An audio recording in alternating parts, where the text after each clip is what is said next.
关门！啊！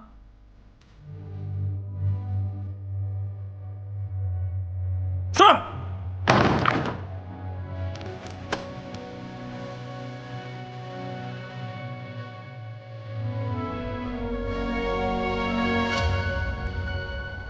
张大人笑什么？忽然想起第一次见姑娘之时，是在泰安殿上。姑娘临危不惧，的确与寻常女子不同。这次通州之行，若是换做别人，只怕早就会露出破绽。大人亦是如此。那日我本以为在劫难逃，只知蒙了冤枉，却不知该如何破局。幸好是大人当值，救了我一命。我们几番交集，好像都是因为案子，这也是一种缘分吧。姑娘表面瞧着不过是个18、19岁的女儿家，却无所畏惧，事事心有定数，倒像是经历了许多。我出身江府，却是从小跟着婉娘在乡间长大的，本也是天不怕地不怕的。在婉娘走后，我才回到京城。许是上天垂怜，让我可以把曾经做错的、辜负的，尽全力去弥补、去挽回。旁人可以犯错，但我不能。知之越多，那无忧无虑的日子，好像就离我越远了。所以，姑娘才想竭力帮助燕世子。想必燕世子定是姑娘回京之后极为重要的朋友。此番回京，朝中定会有所动荡。还有那位定妃公子，来得如此蹊跷，还不知要引发什么事呢。薛氏一族，德不配位，想着利禄荣华，却屡屡因私废公。薛定妃此人虽不着调，但我瞧着也比那薛烨强上100倍。江姑娘觉得薛定妃此人可靠？我说不准，不过谢少师觉得堪用之人，绝不会有错。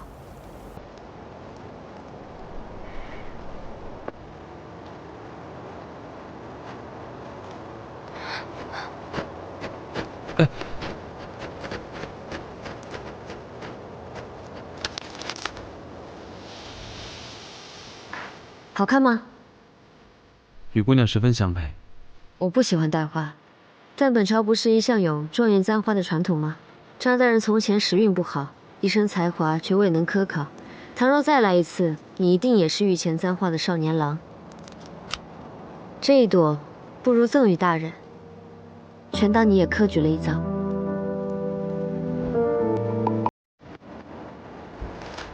雪下很轻，骑马无言的风息却又不停。你走的匆匆，雪中留下痕迹，现在就快被抹去，扰乱了我的旅行。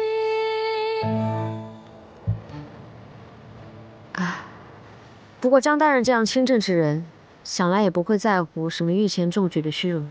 张某志不高，相不美，便清白，奉至心，得益于进关羽，如是而已。这么简单，就没有什么别的念想吗？有，如今有了。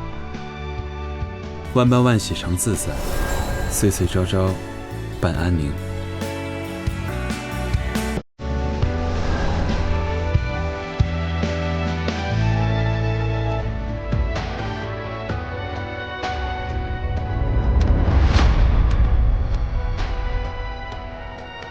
江姑娘，你怎么了？可是身子哪不舒服？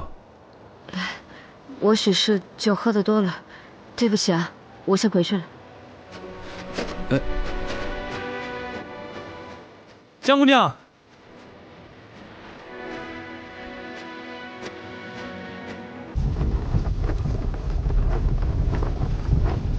想问什么就直说。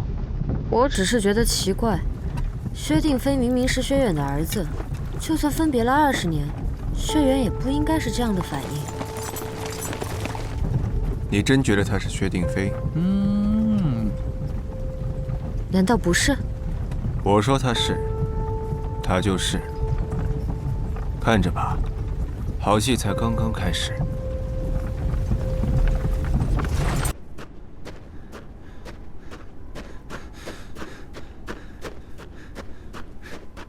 娘，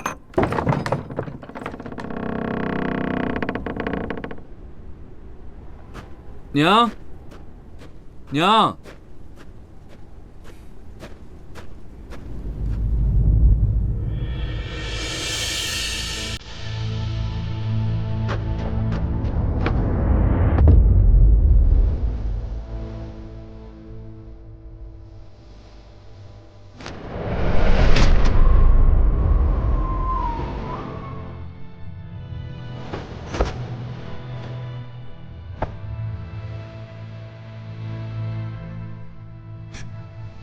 娘，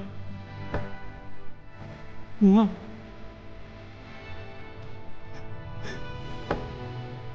娘，醒醒，救回来，你醒醒，娘，娘。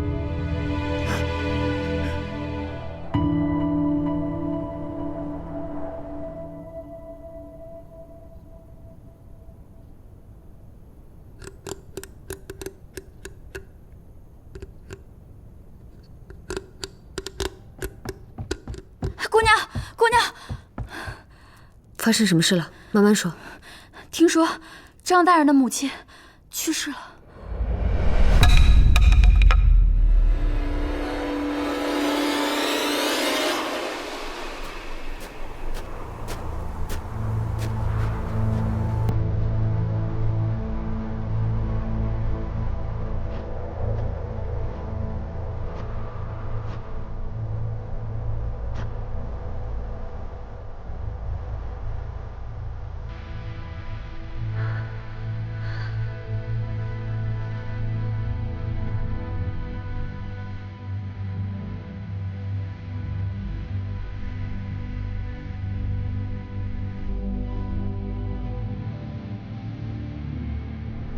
江姑娘来了。陈大人，张大人呢？他布置好灵堂，安置好老夫人，就把自己关在房间里，不出来了。张大人至孝，行不节制，却因为这桩事没了母亲。什么时候的事？就是你们在通州的时候，张大人为了执行任务，没有告诉家中实情。老夫人以为张大人蒙冤入狱，四处鸣冤无门，本来也是无事，谁知道那日赶上一场大雪，引起了救急。这件事分明是在周莹之转投薛氏陷害张哲之后，为什么提前了？雪天、鸣冤，分明是一样的。啊，顾大人，顾大人，怎么样了？他与母亲相伴多年，如今这是恨上自己了呀，连一口水都不愿意喝。他一贯心思坚韧，打定主意的事谁也劝不动，只怕这一次更难了。顾大人，让我试试吧。啊，这位是江尚书府的二姑娘，跟张大人相熟。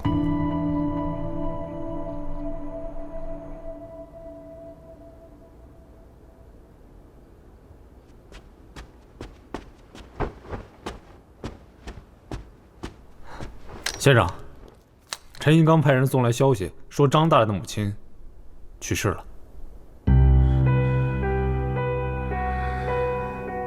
可惜了，张哲仕途刚起，只怕要手下暂缓3年了。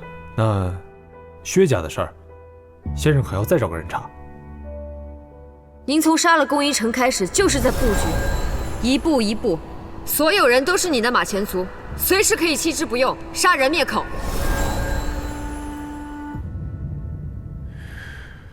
张大人奉丧，理应前去告慰。备车，我去看看。是。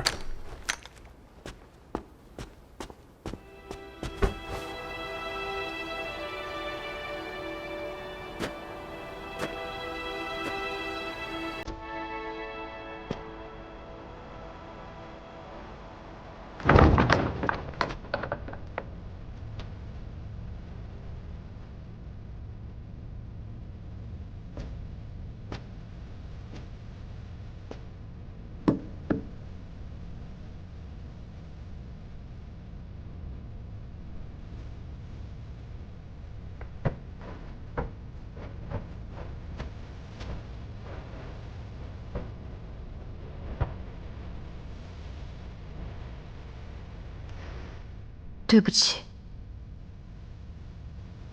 若不是你应了我，去查燕家的案子，你本不会搅入此局，伯母也不会。张大人，你要怪就怪我吧，不是你的错。是我害了母亲。年少时，我父亲被人构陷入狱，冤屈致死。灵堂前，母亲让我发愿，来日定要成为清正之好官，查尽天下不平。你做到了，巨朝上下没有比你更好的官。今日我欺骗老师，未将谢少师之事相告，为人臣，为尽忠，母亲沉疴已久。我明知他一生所愿，唯愿我顶天立地，不负君命。可我却连累他含恨而死。我这样一个不忠不孝之人，算得上好官？母亲生我养我，我却害死了他，连送终都做不到，是为不孝。我这样的人，我自己都厌恶，凭什么活下去？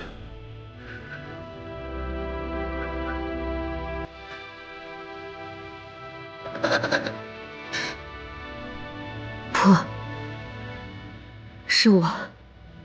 是我害得你不忠不孝，是我害了伯母。你是一个好官，是一个好人，你本该是天上皎皎明月，绝不是这浑噩世间一介庸碌昏聩的凡夫俗子。这一切的一切，都是我的错。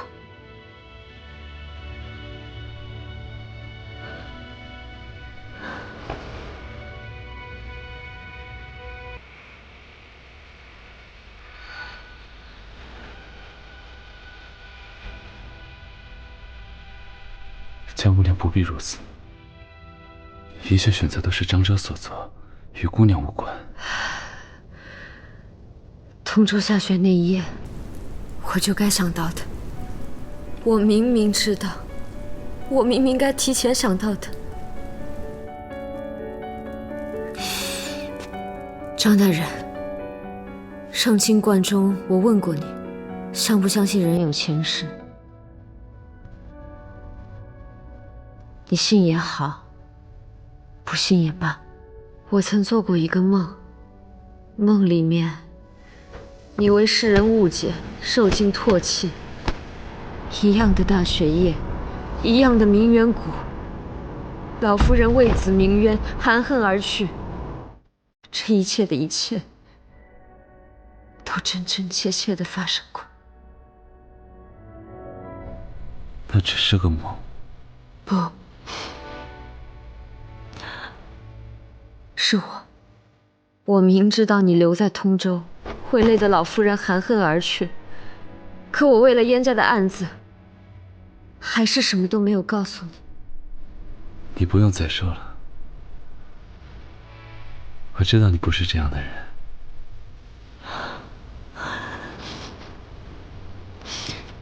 不是这样的人。程哲，你真的了解我吗？从泰安殿起，我便知道你心性坚韧笔直，善断典狱。你与瑶溪的婚事，你当真以为我是仗义直言？你这样的能臣直臣，谁不想费尽心思笼络？通州之行，你不是说我事事都有成算吗？那是因为我知道，只要有你护在我的左右，我便能高枕无忧。够了！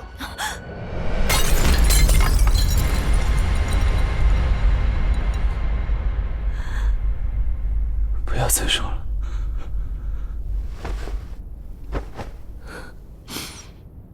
我害死了你的母亲，你还处处维护我，天底下怎么会有你这么蠢的人？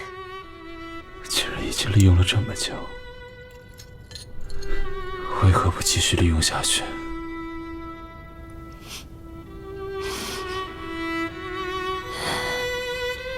我这样的人，与我有用，才值得我费尽心机。如今你要离世守孝，对我已无用，我也懒得再演戏了。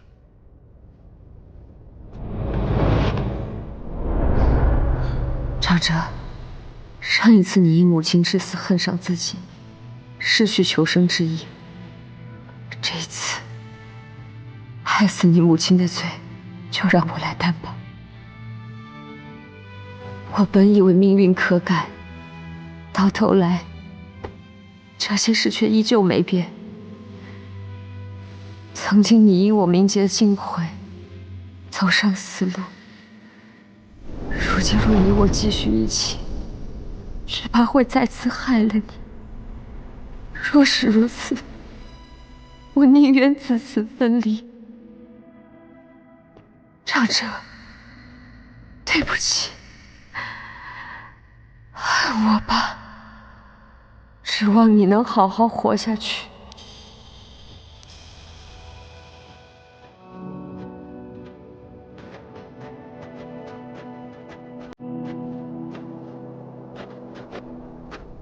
顾大人，谢大人竟也来了。哦，大人鲜少与人交往的。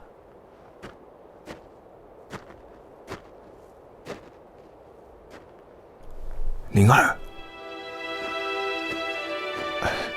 大人稍等，我去看看。哎，先生，别跟来。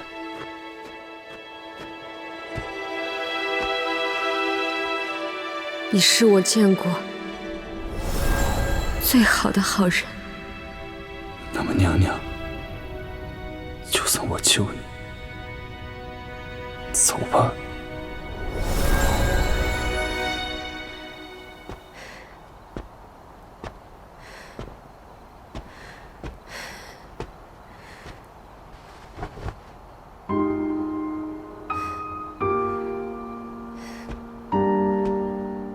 先生来做什么？是来看我笑话的吗？身体发肤受之父母，忧思伤脾，哀痛伤心。无论发生什么事情，你都不该这样。先生这样的人，自然不会伤心。可这世间并非人人都同你一样，个人自有个人的主意，你又何必来管我？你若真有这样的决断，我倒是高看你一眼。可你明明心里放不下，为什么要勉强自己呢？这算本事吗？你懂什么？我是不懂。你若是喜欢，便不该放手；但你若是放手，就管好你自己的心。先生这一生，难道就不曾为过一个人、一件事而心难自控吗？你就当真能如此超脱对待一切？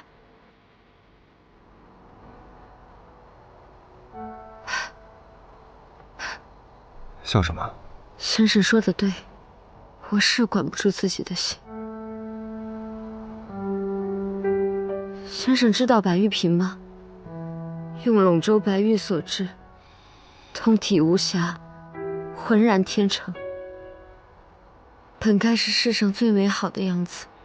可若有一日瓶口摔断，便自此留了瑕疵。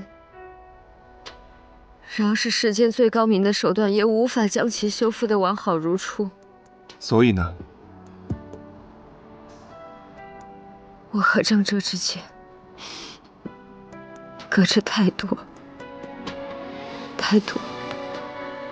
我本以为可以当做一切都没有发生过，本以为可以有所改变，可是原来不行。有些事发生了就是发生了，就算强行弥合，也还是会留下裂痕。就如白瓶有隙，他这么好的人，就不该留下瑕疵。我宁愿他恨我，我也不舍得他去恨自己。可是我为什么做不到？为什么我的心还是好难过？先生通晓万物，了尽人性，能不能也给我一个答案？为什么？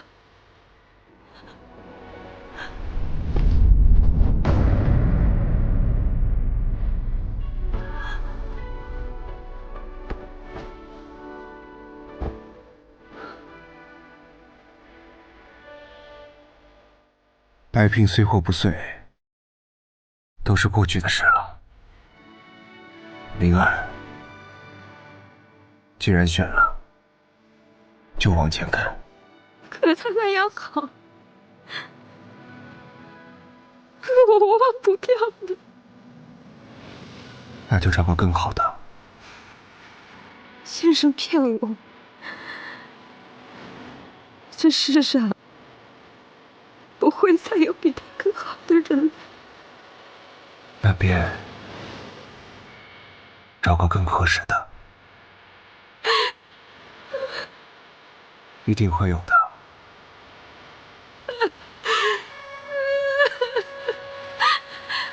灵儿，一定会有的。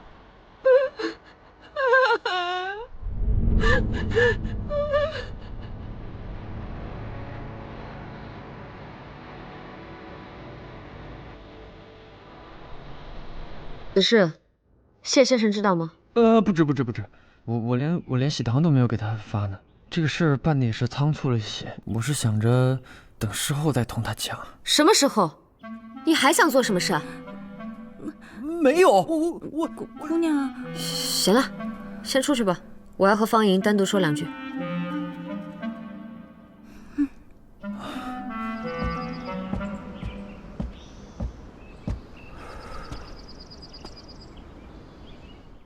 把门带上。哦。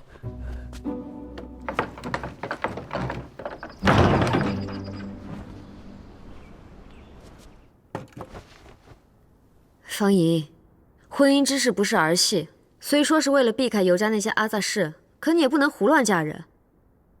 你既不了解吕显，也不喜欢他，断不能如此草率。我会同谢先生商量，待尤家风波过后，让你们二人和离。你不用担心吕显书的聘金，我会尽数还给他。绝不会让你欠他一份人情。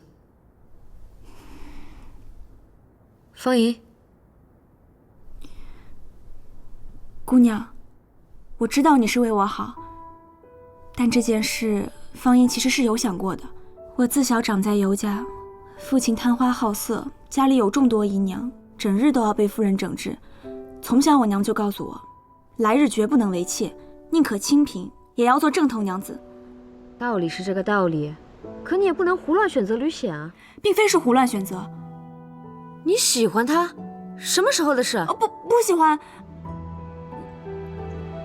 不是那种喜欢，我是觉得嫁人是我目前离开尤家最好的方法了。况且吕老板人很好，对我也好，还耐心教我做生意。他是除了姑娘之外唯一真心待我的人。方莹没什么大志向，如今就想帮姑娘把严谨的生意打理好，婚姻之事本也无甚念想。而且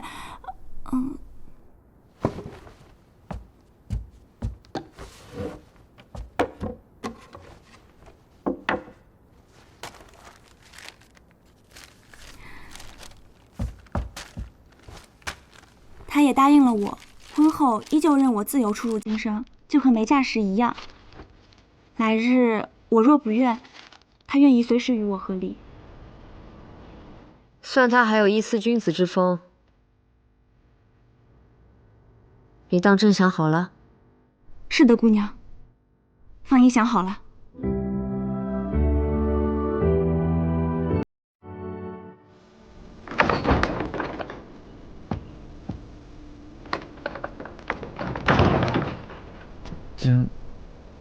晶儿姑娘，若你是为了严谨的生意娶她，那我大可赠股于你。我吕某虽然爱财，但也不至于拿婚事换钱吧？这么说，你对方莹是真心的了？倘若我说我情深不寿，情根深重，你自然也不会信。不过，尤姑娘的善良单纯，吕某这些年见惯了那些自私自利的奸猾之辈，从未想过这世上还有如此善良的女子。我是真心想帮她，只是想帮她。若只是一时恻隐，你的真心又岂能长久？待真心褪去，她一个女儿家，清白名声尽毁，到时你让她如何自处？姑娘误会了，我知道你是真心待她是朋友，所以吕某不敢欺瞒。既然娶了，我吕兆尹今日对天发誓，从今往后不会再让她受半点欺负，再受半点委屈。最好如此。你若是敢违背誓言，那就让我这一辈子做一单赔一单，永生永世也赚不了钱。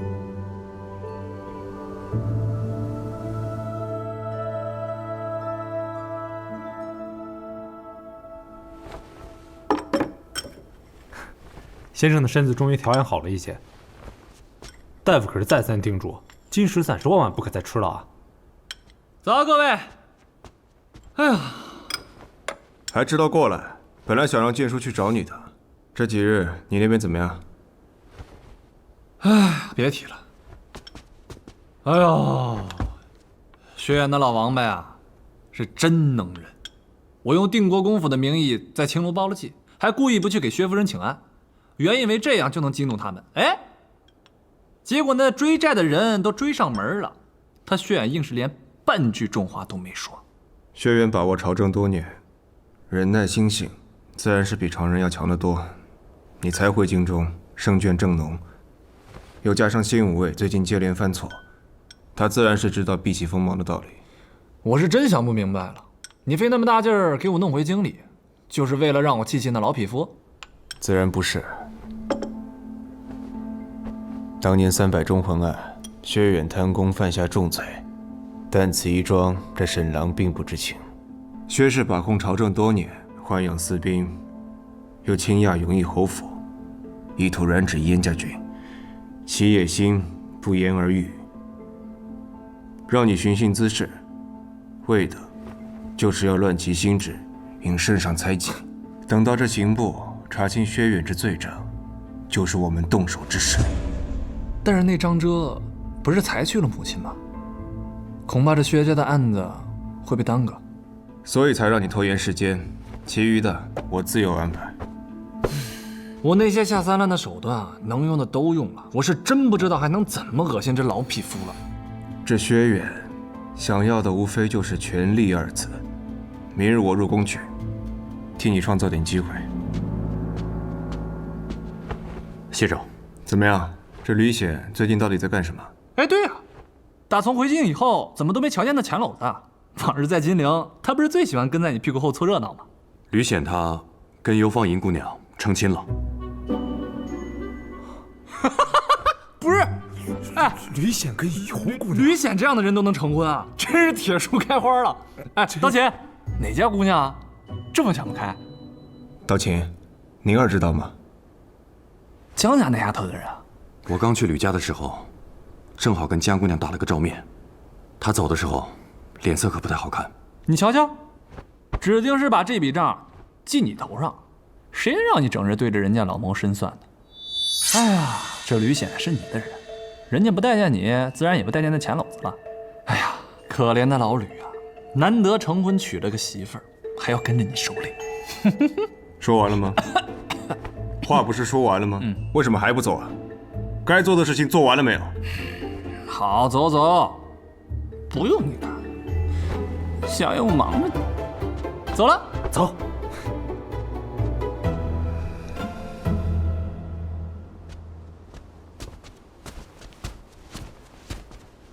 顾大人，谢大人因何在此？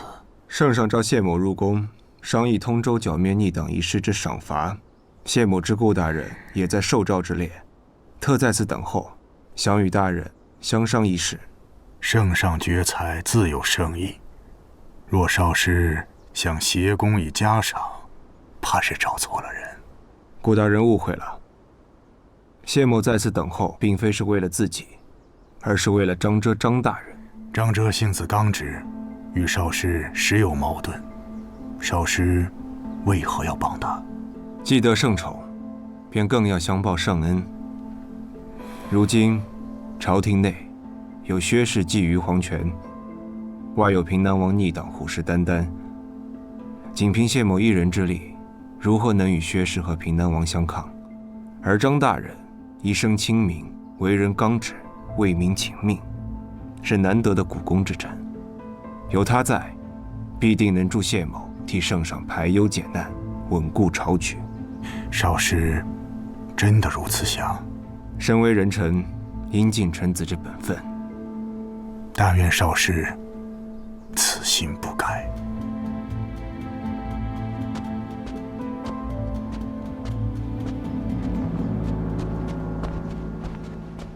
顾卿提议免去张遮3年丁忧之期。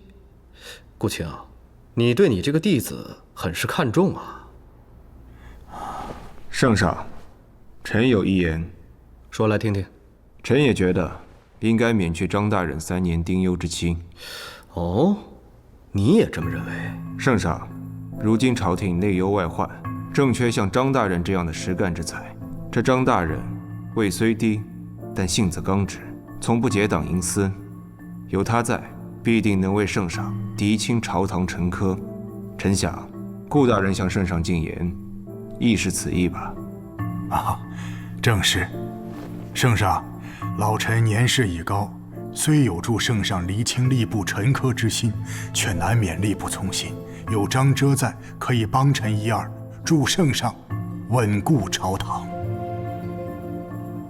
你们所言有些道理，但是丁忧之期乃是惯例，若是免去，你是说圣上召了谢威和顾春芳，却没有召定国公？正是。传薛叔进宫，就说哀教要宴请。是。张母之事，说到底，朕也有责任。这样吧，回头朕下旨让吏部免了张遮的丁忧之期，再告封张母，以表抚慰之意。圣上仁德，刑部正是用人之际，臣替张大人谢过圣上体恤之恩。圣上，通州之战9死1生，大家险些命丧伤清观。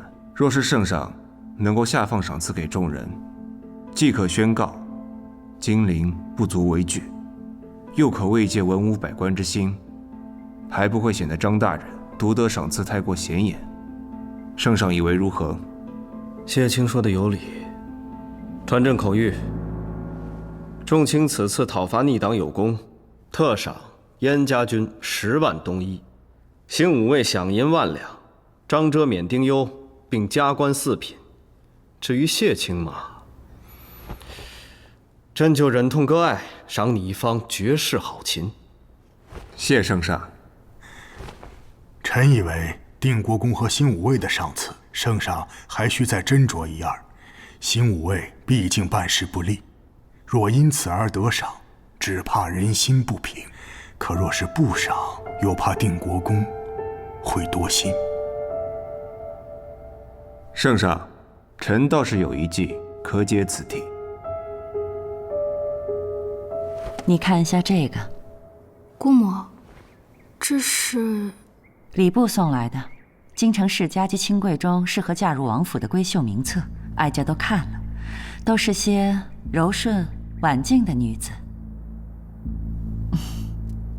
不要担心，正妃的位子依然是你的。至于侧妃，就从他们之间选，可好？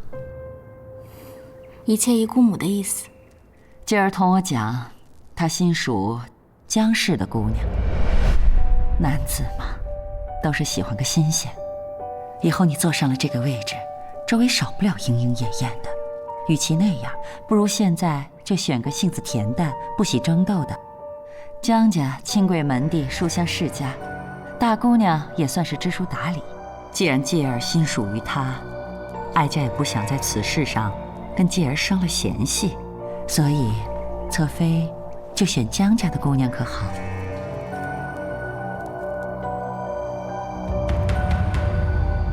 单凭姑母安排。乖。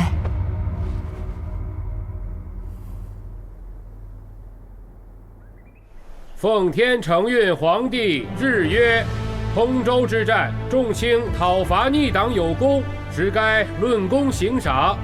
念薛定妃临危不惧，忠心护国，特赐黄金100两，金器10件。谢圣上隆恩。诸位请起。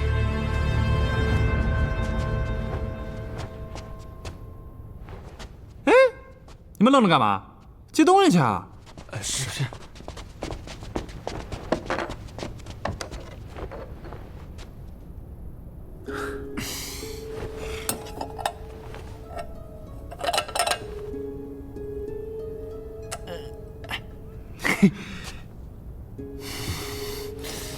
王公公，要不怎么说您是我的福星呢？每次只要一遇见您呐，准有好事。咱家可当不起世子这话，是世子鸿福齐天，吉人天相，这才能得今日圣眷。哎呀，隆恩浩荡，荒唐！公公前来降旨，你还有没有点规矩？还不送公公回宫？是，公公，请。哎，慢着，急什么呀？这好歹是国公府吧？人家王公公专程跑来这一趟，这多辛苦啊！你们也不表示表示，真是抠门抠到家了。你说什么？哎呦，王公公，你看，我光顾着高兴了，竟忘了礼数，请公公笑纳。谢夫人。谢定国公，谢世子，那咱家就回宫向圣上复命了。公公请。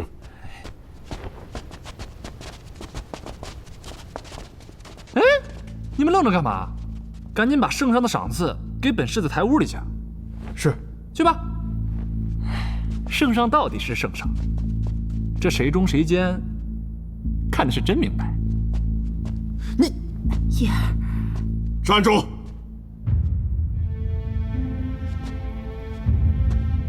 我问你，昨天晚上你又去哪里胡闹了？切，那用说啊，这良辰美景，自然是喝花酒去喽。怎么，国公爷，你也想去啊？薛定妃，你好歹也是国公府出身，以后这种阿杂事不可再做。你可以不要脸，但不要败坏我薛家的名声。哦，原来是嫌我丢人了。简单，既然您觉得我姓薛这么麻烦的话，要不我直接改姓燕。混账东西，逆子！薛定妃，你竟敢如此忤逆父亲，你难道不懂长幼尊卑吗？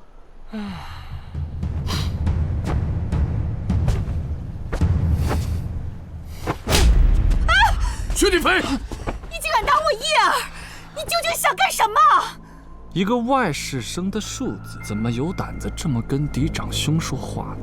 那我今天便要教教他何为长幼，何为尊。你干什么？这个孽障！我告诉你，我要不好好教训你，我就不是薛家之主。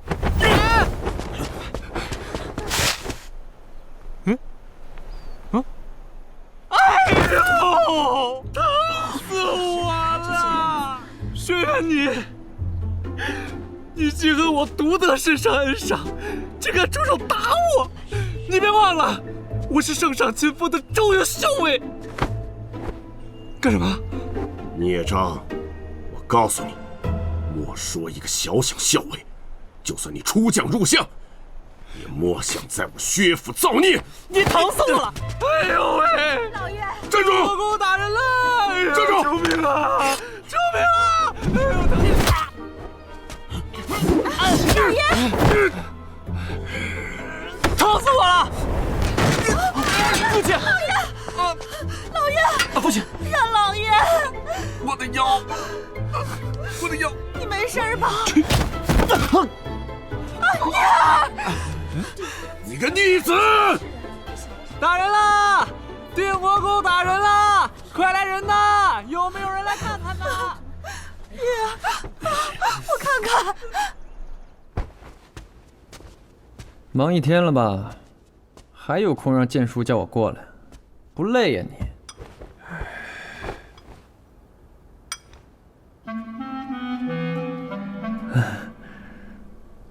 我跟于放爷那个事儿啊，我真不是故意要瞒你，但事发突然，他又不想声张，所以匆匆就办了。但你莫要伤心啊，我虽然现在有了妻室，但我也不会忘了你的。救人的方法有很多种，你偏要选这一招。你跟他之情已经到了谈婚论嫁的地步了吗？你与这江二姑娘倒是挺有默契的，她也问了我同样的问题。我嘛，你要说真的一点都不喜欢，那肯定也不是。但你要说真的有那么的喜欢呢，其实也还不至于。我就是觉得呀，这姑娘不一样。哪里不一样？她是个死心眼儿。原来你喜欢这样的。哎，你没有相处过，你自然是不知道。哎，这个姑娘啊，她特别重情义。你要是对她1分好，她就能100分1000分的回报你，就好像她对你那个江二姑娘。说你的事。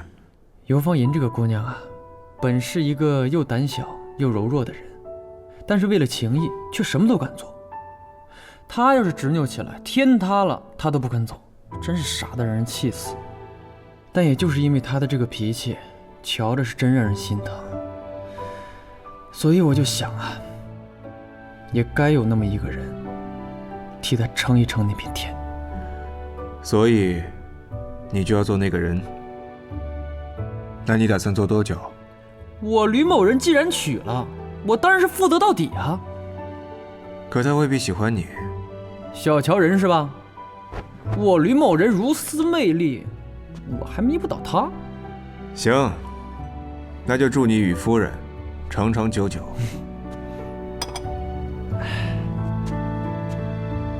别光祝啊，得随礼。我吃到你酒席了吗？谁让你当时不在啊？所以啊，我没吃到你酒席。哎，你真不随啊？你多少随点嘛！来，先生给你的。琴瑟，新婚贺礼呀。算的谢居安有点良心。哎，你跟刀琴的呢？哎，刀琴，你别跑，你礼物呢？嘿，骗我是吧？你礼双份啊！别跑！贵妃娘娘的身子月份渐大，宫中也不宜再住外人，我们也不能入宫为公主伴读了。本以为很难再见到殿下，但没想到今日却在这寺里偶遇了。其实不是偶遇，世上哪有这么巧的事？我就是想着你喜欢学佛，肯定会来此参拜。我在这儿日日守着，总会有能见到你的一天。殿下，雪慧当不得您如此看重。我说你当得你就当得。其实我在这等你，是有话想对你说。殿下同我有什么话说呢？江姑娘，母后不日为我择妃，我希望你能来参选。你不愿？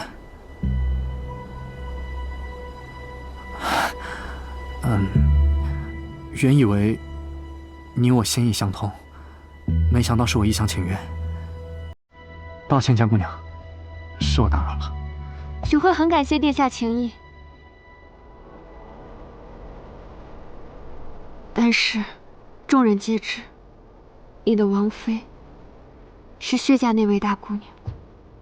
但在我心里，我早已打定主意，我的王妃一定是我心仪之人。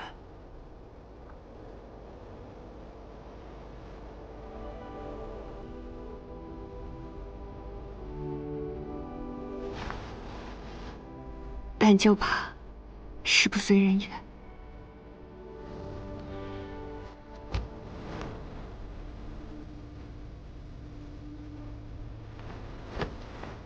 事在人为，若没试过，又怎知道不可以？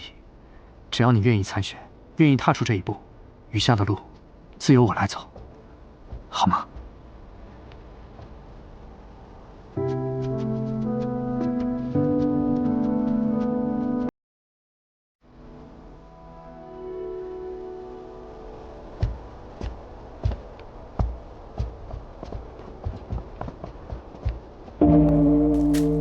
姑娘，新武卫中传来消息，说临淄王殿下日日来这流连，原来是为了江大姑娘。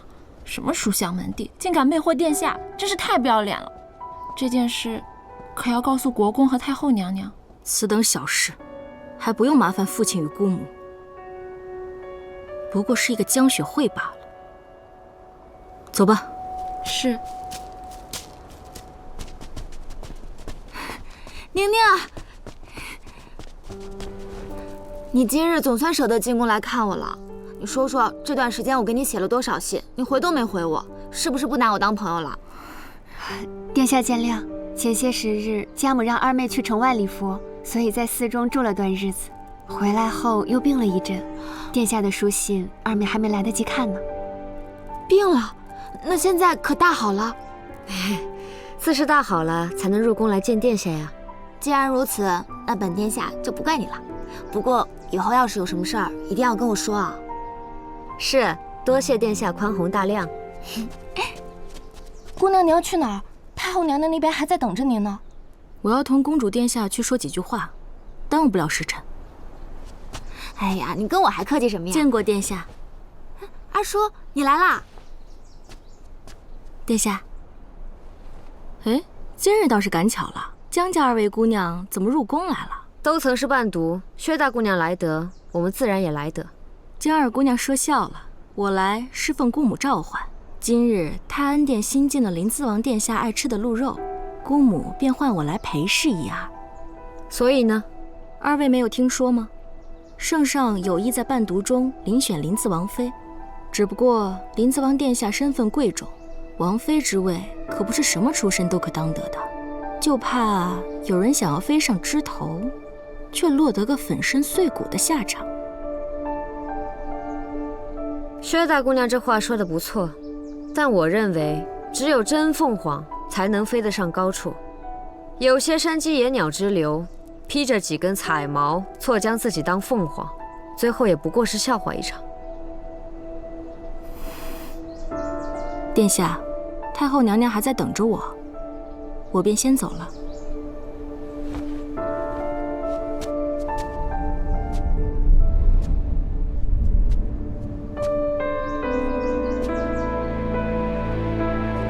他今日这是怎么了？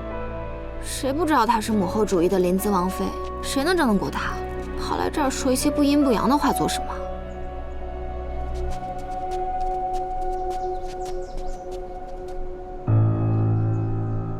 杀人了！救命啊！定国公的儿子了！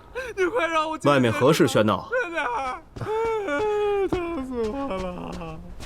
圣上，忠勇校尉在门外候着，非要见圣上，说是要告状。告状？告什么状？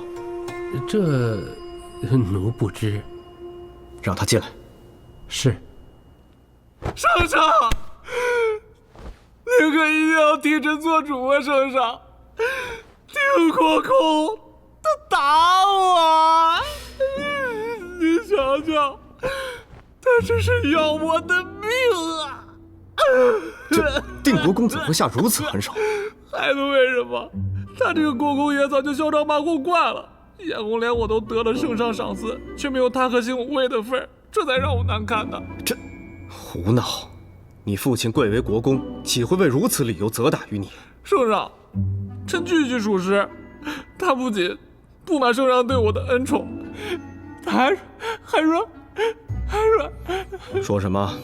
说圣上早就忘了当年他对圣上的扶持拥立之恩了。小兔死，走狗烹，如今圣上这么对他这个舅父，这是要共和拆剿，翻脸无情。好一个扶持拥立之恩，好一个救父！朕倒要问问他，身为臣子，竟敢向天子挟恩，他的忠义何在？召定国公入宫。圣上息怒，忠勇校尉许是受了委屈，才一时口无遮拦。定国公效忠多年，亦是太后的亲弟，岂会有此等心思？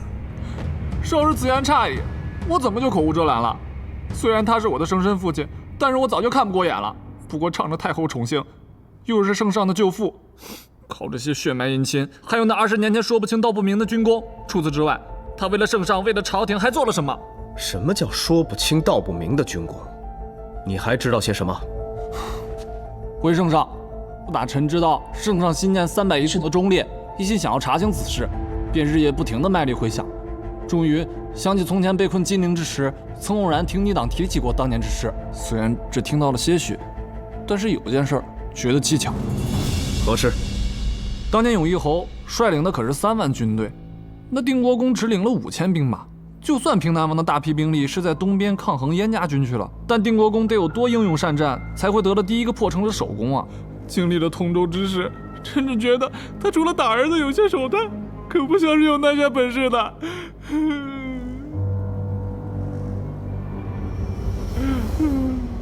圣上，当年的事时过已久，且定妃公子的话亦是猜测。圣上若是以此来质疑定国公当年的功绩，怕是不妥。此事不可对人提及。谢卿啊，定妃受了委屈，你带她去太医院瞧瞧伤势，以免落下病根。是。圣上，你可一定护着臣啊！圣上，疼死我了！圣上。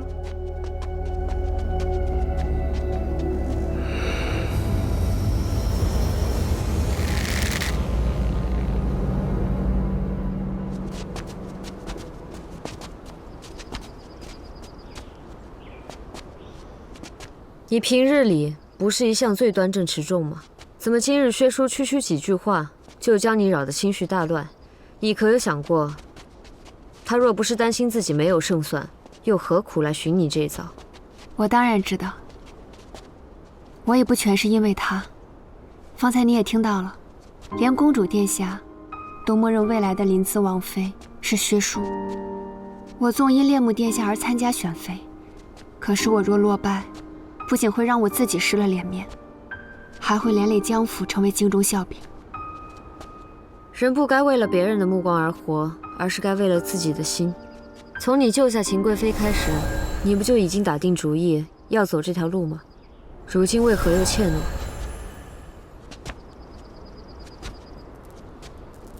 雪宁，并不是所有人都像你这么有勇气的。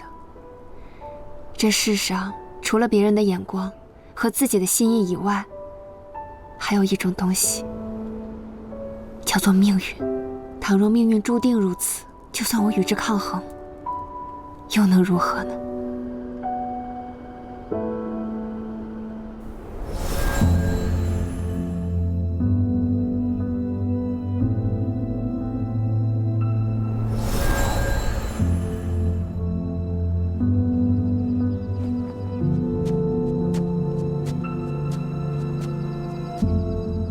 命运吗？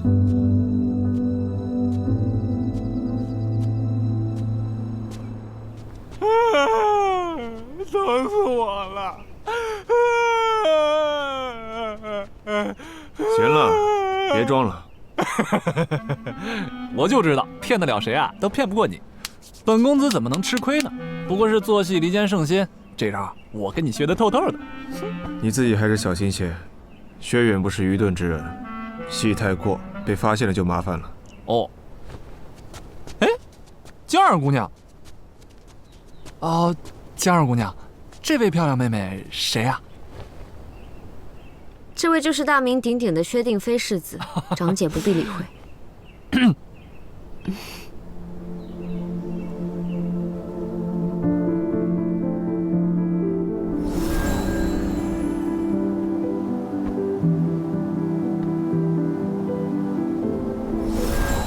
这些日子都在做什么？学业荒废了没有？学生自是在府中读书弹琴，无一日敢辜负先生教诲。既然遇上了，跟我回府一趟，正好有话要跟你讲。学生家中还有急事，改日再去拜会先生。黄州那边有来信，不想知道。燕离，长姐，我有事要去一趟谢少师府上，家中……妹妹且去，家中我同母亲禀报。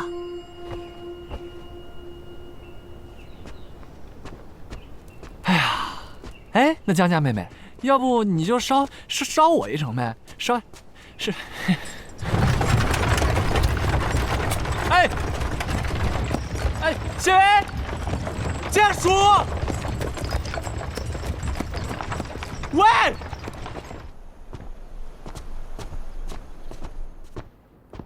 母亲，阿姐，阿弟怎么受伤了？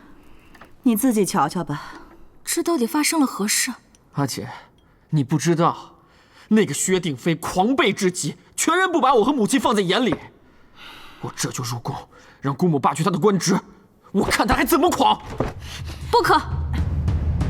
薛定飞既是当年平南王之乱时待圣上赴死的义臣，又是此次通州平乱的功臣。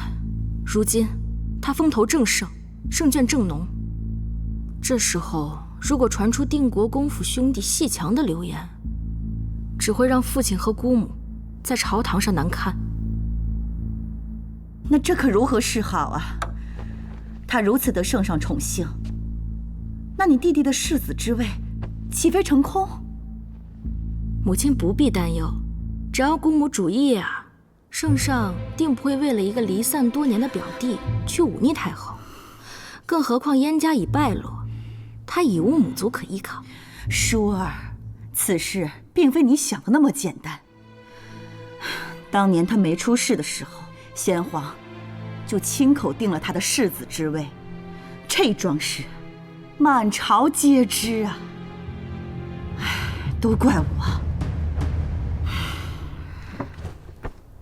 这些年，我本以为他已经死了，未免落人口实，想着等你弟弟加官之后，再让你父亲请求加封。没想到，他不仅没死，还完好无损地回来了。淑儿，你向来聪明，一定要想个法子，保住你弟弟的承爵之位呀。母亲别急，容我想想。都怪那谢薇和江雪宁，要不是他们在通州护住了薛定飞，哪还有今天这种破事儿？你方才说什么？你是说江雪宁也去了通州？去了。这等事你怎么不早说？父亲不想开罪谢薇，便把这事儿做了个顺水人情。你说她一个闺阁女子，整天跟逆党混在一块儿，谁知道这一路上发生了什么？母亲，母亲放心，秦贵妃肚里那个尚不知男女，临淄王殿下仍旧是最有可能登上那个位子的人。只要我成为临淄王的正妃，我薛家的权势谁也夺不走。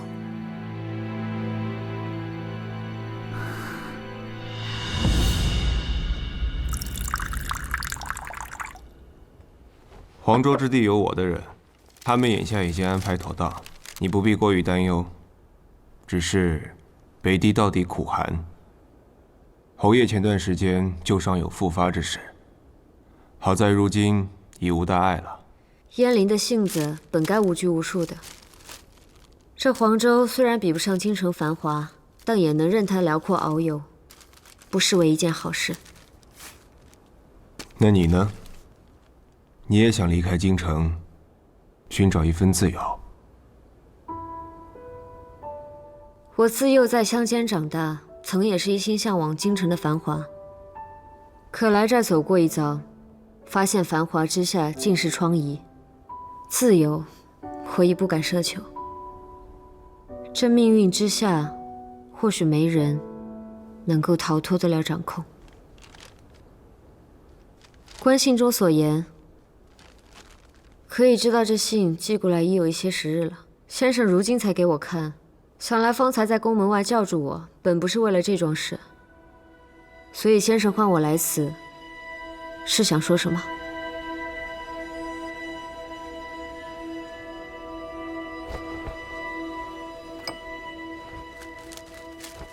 既然先生不肯说，那我便先告辞了。